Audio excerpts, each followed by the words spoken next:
ಬೆಂಗಳೂರು ನಗರ ಉತ್ತರ ವಿಭಾಗ ಪೊಲೀಸರಿಂದ ಭರ್ಜರಿ ಕಾರ್ಯಾಚರಣೆ. ವಶಪಡಿಸಿಕೊಂಡ ಸ್ವತ್ತುಗಳ ಹಿಂದಿರುಗಿಸುವ ಕಾರ್ಯಕ್ರಮ ಮಲ್ಲೇಶ್ವರಂ ಪೊಲೀಸ್ ಠಾಣೆಯ ಎದುರು ಜಿಬಿಎ ಆಟದ ಮೈದಾನದಲ್ಲಿ ಏರ್ಪಡಿಸಲಾಯಿತು. ಶ್ರೀ ಶ್ರೀಮಂತ್ ಕುಮಾರ್ ಸಿಂಗ್ ಐಪಿಎಸ್ ಪೊಲೀಸ್ ಆಯುಕ್ತರು, ಬೆಂಗಳೂರು ನಗರ ಇವರ ಅಧ್ಯಕ್ಷತೆಯಲ್ಲಿ ಶ್ರೀ ಸಿ ವಂಶಿ ಕೃಷ್ಣ ಐಪಿಎಸ್ ಜಂಟಿ ಪೊಲೀಸ್ ಆಯುಕ್ತರು ಪಶ್ಚಿಮ ವಿಭಾಗ ಹಾಗೂ ಶ್ರೀ ಬಿಎಸ್ ನೇಮಗೌಡ ಐಪಿಎಸ್ ಉಪ ಪೊಲೀಸ್ ಆಯುಕ್ತರು ಉತ್ತರ ವಿಭಾಗ ಇವರ ಮಾರ್ಗದರ್ಶನದಲ್ಲಿ ಈ ಕಾರ್ಯಕ್ರಮವನ್ನು ಹಮ್ಮಿಕೊಳ್ಳಲಾಯಿತು.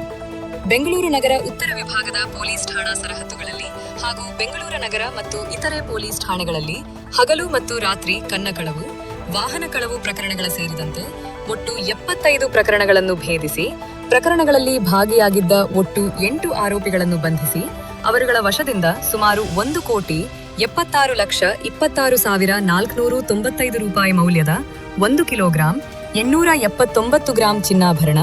4.58 ಗ್ರಾಂ ಡೈಮಂಡ್ ಆಭರಣ,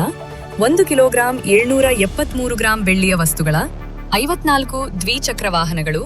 2 ತ್ರಿಚಕ್ರ ವಾಹನಗಳು, 1 4 ಚಕ್ರದ ವಾಹನ, 67 ವಿವಿಧ ಕಂಪನಿಯಿಂದ ಮೊಬೈಲ್ ಫೋನ್ಗಳು, 1 ಲ್ಯಾಪ್ಟಾಪ್, 1 ಟಿವಿ, 1 ವಾಟರ್ ಮೋಟಾರ್ ಸೇರಿದಂತೆ 3 ಲಕ್ಷ ರೂಪಾಯಿ ನಗದನ್ನು ವಶಪಡಿಸಿಕೊಳ್ಳಲಾಗಿರುತ್ತದೆ.